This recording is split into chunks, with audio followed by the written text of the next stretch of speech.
Hey, welcome back to Emotional Mojo. You know, we love sharing stories of long-lost family members finding each other. We share them all the time.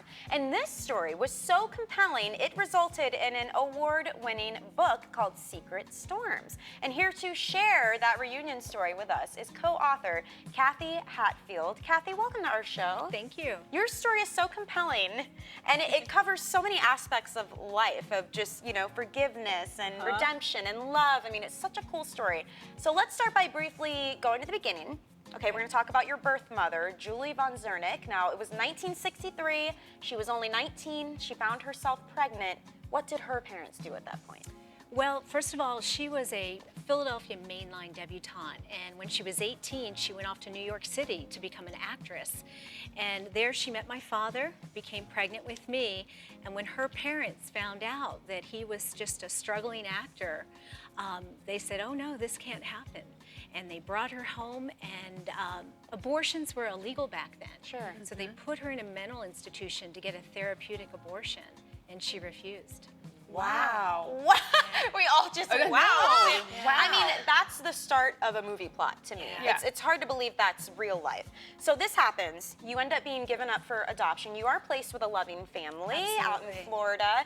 But when did you find out you were adopted then? I didn't find out until I was 12. My Okay. mother died when I was 6, and it was her job to tell me. And maybe she did, maybe she didn't. I don't remember her telling me, but I found out when I was 12, quite by accident. Okay. And, you know, it threw me for a loop. Yeah. But Well, the plot thickens because then at the age of 46, you decided, okay, I'm going to seek out my birth parents. Why did you wait so long to do that? you know, I wasn't that adopted child that had this desire to find them. I came from a very loving family. Yeah. And so, you know, when I was 36 years old, I sent away for non-identifying information. Meaning And you just wanted to know your just lineage. right, Okay. just information to pass on to my 2 daughters. And I held on to that for 10 years before I decided to just go online and Google a few things.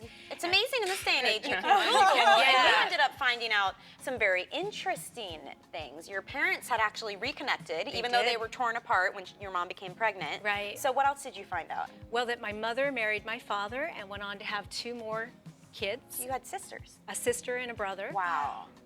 Wow. Yeah. But let's talk about this video we're seeing, because your sister was an actress and you had unknowingly been watching her on television for years.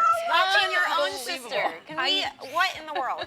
I used to schedule my college classes around General Hospital back in the 80s, and I watched her for 2.5 years, never realizing that I was watching my sister. Oh my gosh. So what happened then? You find this out, you finally find out who they are. Where are you now? What's going on today? Yeah, well, we decided to write back and forth to each other for about 9 months before we actually met.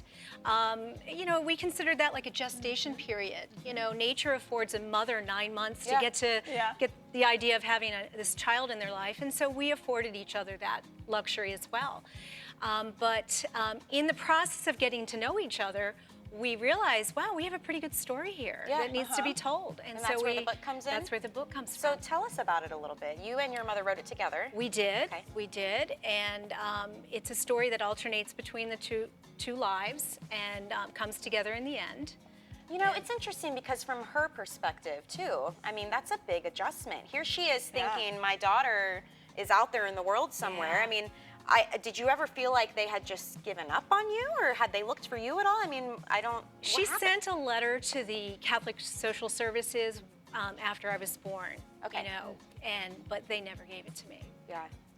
That's really tough. But what a way to bond and to get to know each other, to write a book together. Yeah. I mean, I've written a few. I know how much work it is. Oh, yeah. So, I mean, what was that experience like to be like, hey, you're my mom, and now let's go and do this amazing thing Absolutely. to really learn about each other? Having that project in common really solidified that Yeah, bond. I can imagine. Yeah. What are you thinking as a psychotherapist? I know. You're kind of My sitting back wheels like, are wow. turning because I'm thinking about the emotional impact that this whole thing has had on you. But at the end, you can look back emotionally. How have you healed from this? Well, I'll tell you what, if I were 20 and meeting them for the first time, I would have reacted much different. Sure. I was 46 when I met them, and I was secure in who I was, and you know, that made a difference for me. So you wouldn't have changed anything at I this wouldn't point. have. That's awesome. Not a thing. Well, if you guys are as intrigued as we are and now you want to know more, check out Secret Storms. It is available online and in bookstores right now. So Kathy, thank you for sharing that story with us. Absolutely amazing.